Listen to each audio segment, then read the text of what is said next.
Hello दोस्तों। कैसे हैं आप लोग। आशा और उम्मीद करते हैं कि आप स्वस्थ होंगे।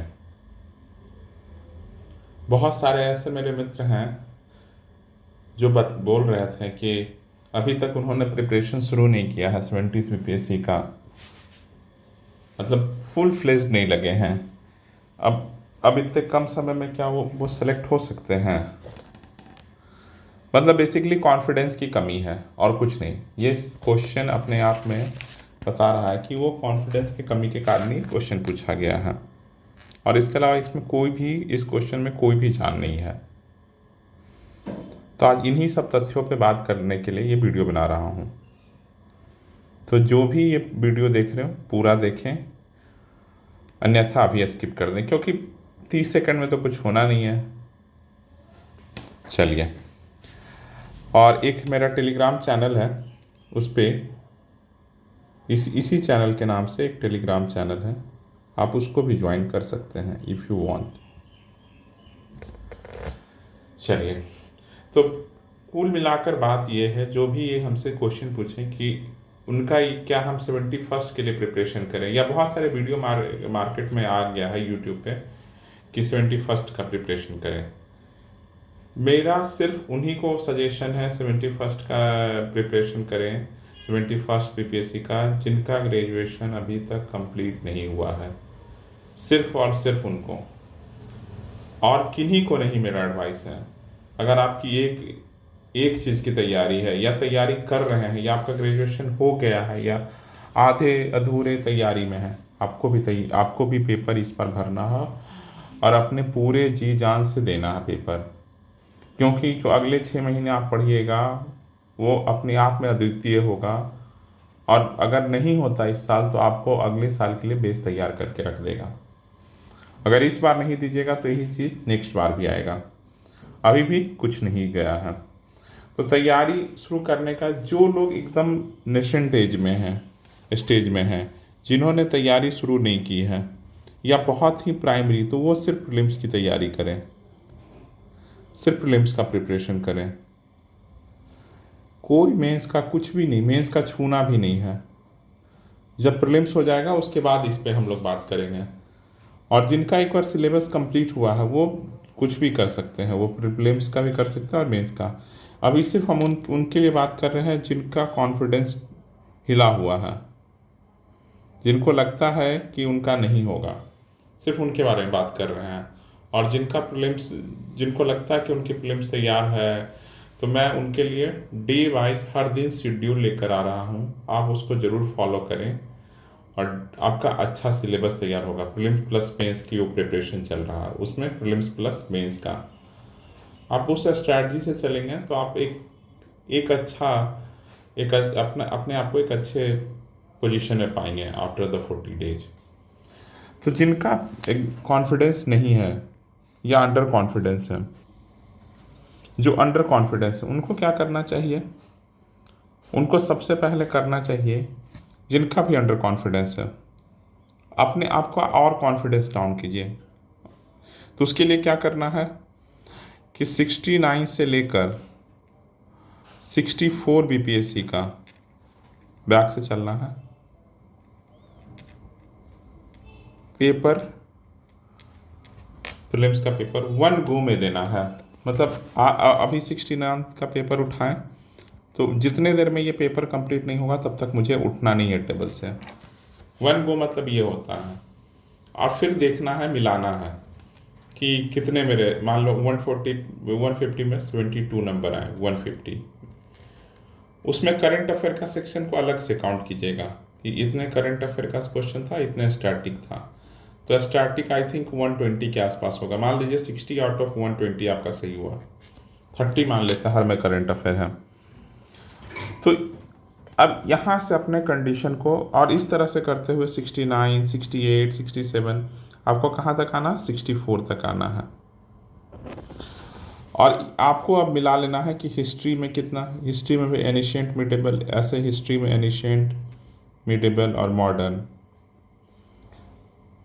उसके बाद पॉलिटी, उसके बाद ज्योग्राफी, उसके बाद इकोनॉमी, फिर इसी तरह मैथ, फिर बिहार स्पेशल, ऐसे 5-6 पोर्शन में अपने आप को ऐसे बांट देना है और ऐसे करके हर में लास्ट में हम जोड़ेंगे ऐसे कि मेरे टोटल हिस्ट्री के क्वेश्चन मैंने 200 सॉल्व किए और जिसमें मेरे 40 क्वेश्चन सही हुए।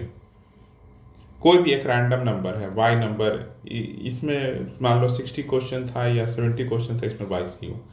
इसमें जिसका सबसे कम परसेंटेज आपका सही हुआ है, सबसे कम परसेंटेज जिसमें मार्क्स आए हैं अदर देन करंट अफेयर है, वहाँ से अपने आप को शुरू कीजिए, वहाँ से अपने आप को स्टार्ट कर दीजिए पढ़ना।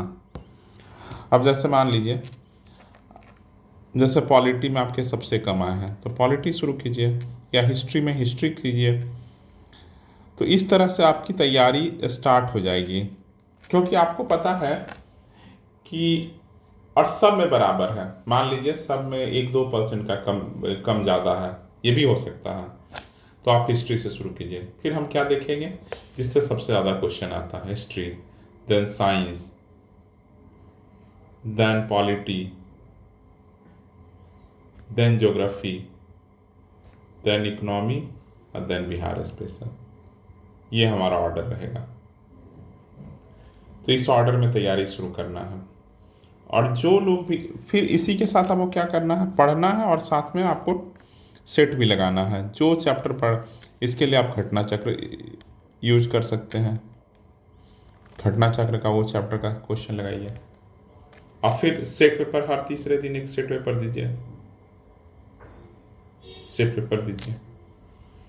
मार्केट में इतने सारे टेस्ट हैं, जैसे ड्यूटेरिया है और भी बहुत सारे टेस्ट हैं, संस्कृति IAS, आस्था IAS, जिसका भी मार्केट में मिल जाए टेस्ट पेपर, उसका आप टेस्ट दीजिए।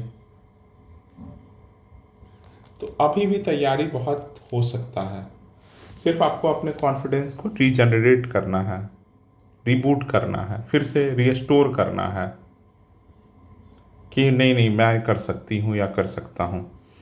और एक डे वाइज मेरा प्रोग्राम चल रहा है, अगर वो भी फॉलो करना चाहते हैं तो वो भी फॉलो करें, लेकिन मैं उनके लिए नहीं कहूँगा।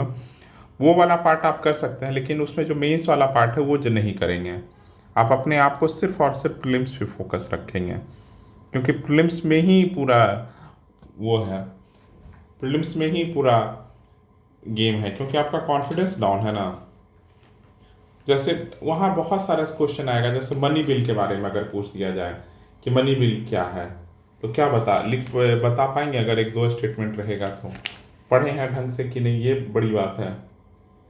तो इस तरह से अपने आप को तैयार कीजिए।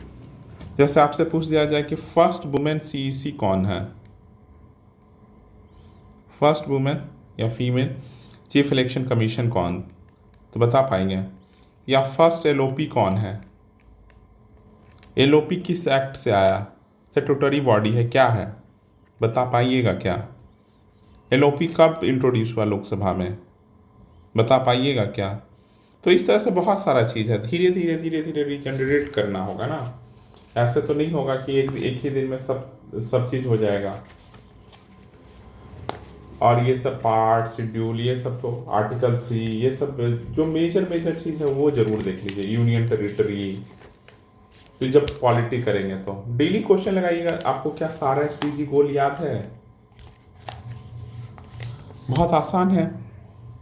उसके बाद कॉन्स्टिट्यूएंट असेंबली में कितनी वुमेन थी आपको पता है? कॉन्स्टिट्यूएंट असेंबली में कितनी वुमेन है आपको पता है? उसके बाद आपको पता है UNHRC का जब बन रहा था तो उसमें कौन कौन यहाँ से ह्यूमन डिक्लेरेशन, जब रिजोल्यूशन पास हो रहा था तो उसमें कौन कौन महिला इंडिया से पार्टिसिपेट करने गई थी, आपको पता है क्या? तो इस तरह से अपने तथ्यों को स्ट्रांग कीजिए और पढ़ते रहिए। पढ़ते रहिएगा तभी अच्छा होगा। और कॉन्फिडेंस को डाउन नहीं होना है, इसके लिए आप दौड़िए, मेडिटेशन कीजिए, जहाँ पर कॉन्फिडेंस डाउन नहीं होगा। ठीक ना? चलिए, अभी बस इतना ही बताना है। अपने कॉन्फिडेंस को डिमोटिवेट नहीं होना है, अपने कॉन्फिडेंस को बूस्ट करके रीस्टोर करके फिर से पढ़ाई शुरू करना है। चलिए, आज के लिए इतना ही। Thank you. अगर ये वीडियो पसंद आया तो लाइक कीजिएगा, चैनल पर पहली बार आए हैं तो सब्सक्राइब कीजिएगा। सब्सक्राइब और लाइक ज़रूर करना है, ज़रूर मतलब ज़रूर। If you want to motivate me, ये 2 काम ज़रूर कीजिए। चलिए थैंक यू। और ये टेलीग्राम चैनल है, इसको ज़रूर ज्वाइन कर लीजिएगा। चलिए बाय।